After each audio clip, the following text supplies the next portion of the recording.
I'm Hondo, and this is my review of the Aluminati Helios Modern Player Bass.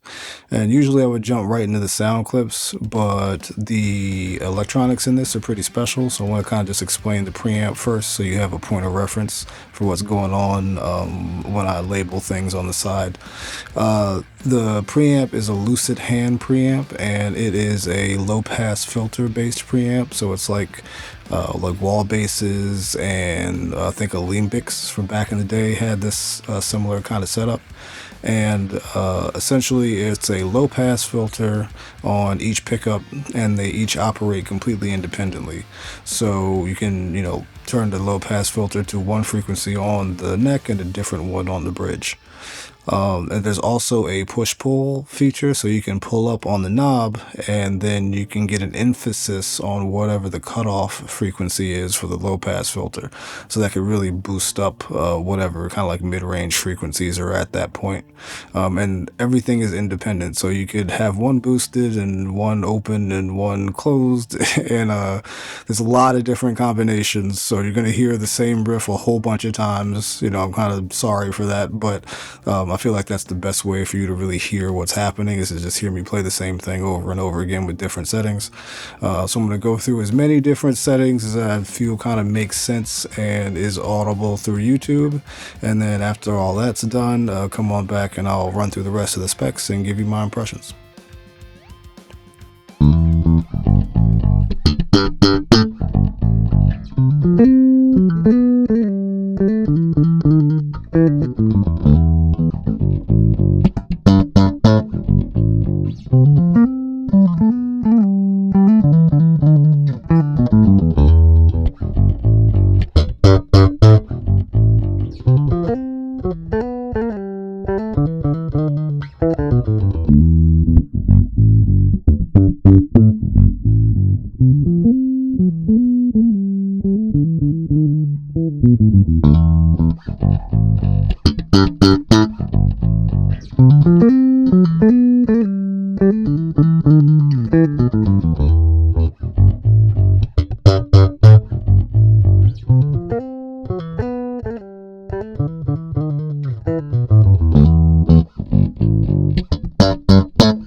So now that you've already heard the bass, let's get through the rest of the specs. Like I mentioned before, the preamp is from Lusithand. It's a filter-based preamp, and the controls are just a master volume and a filter knob for each pickup. It's got the push-pull on it, and then the master blend between the neck and the bridge pickup. Speaking of the pickups, these pickups are so cool. I love them. They are from Turner pickups, and they're multi-coils, which means that each one of the strings has its own pair of magnets for each pickup, and that signal is sent separate from the magnets that are under the other strings. So each string has its own individual output, basically. And it's super awesome. If you haven't heard of Turner before, definitely go check them out. I'll put a link for them down in the description below. Now moving on to the hardware, the bridge is a Hipshot B-style bridge, and the nut is a brass nut, which is very, very cool because it's screwed in to the neck, which is one of the benefits of the neck being aluminum, but I'll get to that in a minute. So if you want to change string gauges and things like that, instead of having to like cut the nut that came with the base or having to like unglue a nut or anything like that, these can be switched out just with a screwdriver, and it's just as solid as when you got it in the first place. So I think that's excellent. I haven't seen any other bass with that kind of capability. The fretboard is made out of like a woven carbon fiber, which just looks super, super cool. It also feels really nice. It's not like rough like some carbon fiber has been that I played in the past. The frets are made out of stainless steel. And then, of course, the neck is made out of aluminum. It's made out of black anodized aluminum. And it's a 34-inch scale, and there's Hipshot tuners up at the top. The neck in particular, just so you know, is hollowed out, and the headstock is actually kind of skeletonized. Let me see if I can show you really quickly. So you see how in here there's actually nothing in there. So it's a weight saving feature, and it also kind of just like looks really cool. But it keeps the weight of the bass down, and this bass can't be any more than 8 pounds. It's not super light or anything like that, but it's also not a boat anchor. So yeah, those are all the specs, and let's get to the impressions. So since the construction is the reason why I ordered the bass, I'm going to start there. I had another bass that had the exact same electronics in it, but I had some issues with the build quality because the neck was moving around a little bit too much while I was traveling, and the sustain and the dead spots were a little bit of an issue. So I reached out to Aluminati, kind of on a gamble, because I'd never played an aluminum neck bass. I'd never played an Aluminati before. I had a conversation with Ryan from Demos in the Dark, and he said, like, dude, these are sick, you got to try it out. So I kind of took the plunge, and I am super glad that I did, because the bass that I got, first of all, looked absolutely sick. When I opened up the case for it, I definitely had like a oh shit type of moment. I should have filmed it, that would have been funny. But everything that I wanted the bass to be, it definitely was. The neck was incredibly stable. You know, I've been traveling with it for quite a while. There's been absolutely no movement. The sustain on it is excellent. The notes last basically as long as you would ever need them to practically last. And there's absolutely no dead spots, and all of the notes are very even up and down the fretboard. But it still also has the really nice clarity to it that the multi-coils bring, and kind of the separation between the strings. So even when you turn the filter down, you can still get clarity between the strings, which is just super, super cool.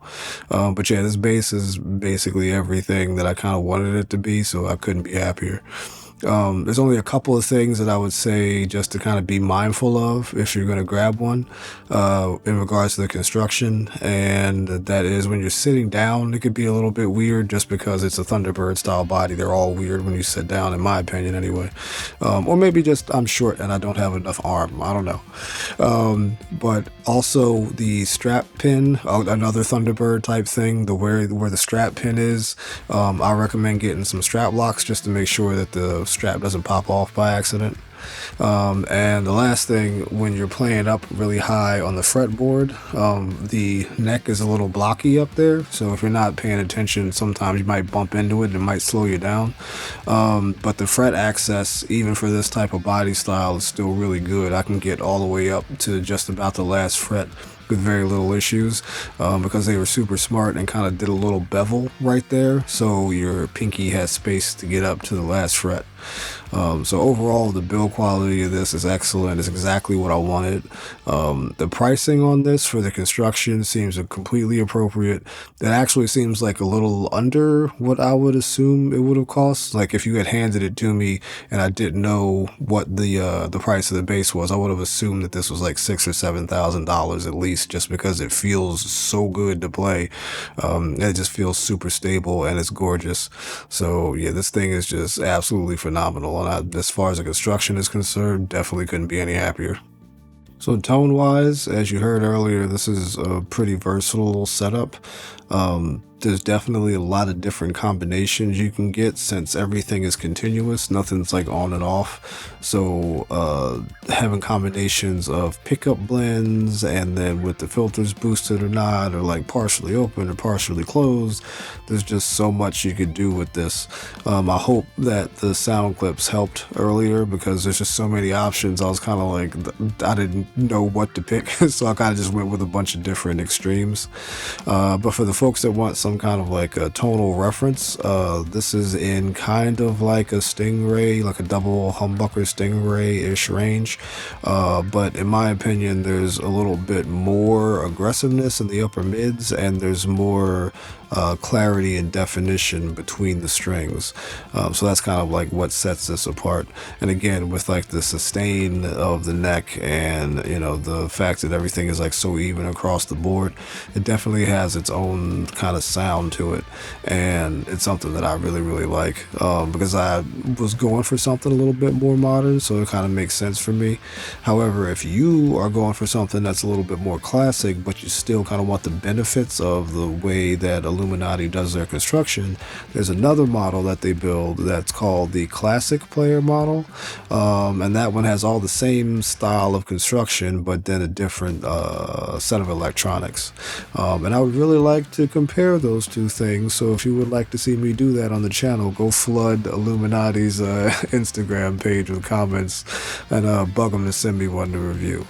But yeah, this bass totally is awesome, and if you're looking for something modern, I'd highly recommend taking a look at this. So there's not much else to say. The Helios is definitely something different, something unique, and I really hope you get the chance to check it out. And if you do get a chance to check it out, please come back and let me know, or shoot me a DM on Instagram or something. I really like to see if I'm the only person that likes this stuff, or if you know, you guys really enjoy it too. As far as bonus clips goes, I'm going to leave you with two. I'm going to do a pick with the Neural DSP's Parallax. I'm going to give you kind of an idea of what it can sound like when it's played like a little bit heavier, and I'm going to down tune a little bit, and also play in some double stops so you can hear how kind of clear the articulation is even through heavy distortion, which to me is kind of exceptional. And I'm also going to do a stereo ambient thing, because, you know, I love my ambient stuff. And I'm playing that through the Fractal VP4, which is a really cool piece of gear. Let me know if you want me to demo that. But I'll be playing into a stereo delay and reverb. And on that one, I kind of wanted you to hear how clear the bass can be, and just, you know, the articulation of it. And check out the harmonics on that one. I was kind of impressed by how clear those hard to hit harmonics came out on it. If you dig these sounds, please let me know down in the comments. Also, if you have any questions, let me know down there. And while you're down there, check out the link to the Discord. It would be cool to have you come hang out. There's also a new thing down there. I have a shop now, so you can get Hondo merch. And speaking of merch, my buddy Yannick Guizdala also has some new merch, and this sweatshirt is like super crazy comfortable. I originally got one, and then I let Mrs. Hondo check it out, and she got that look in her eye that happens when she's gonna steal one of my hoodies, so I got a second one just in case. But that's it for now. Until next time, I hope you're staying happy and staying healthy, and take it easy.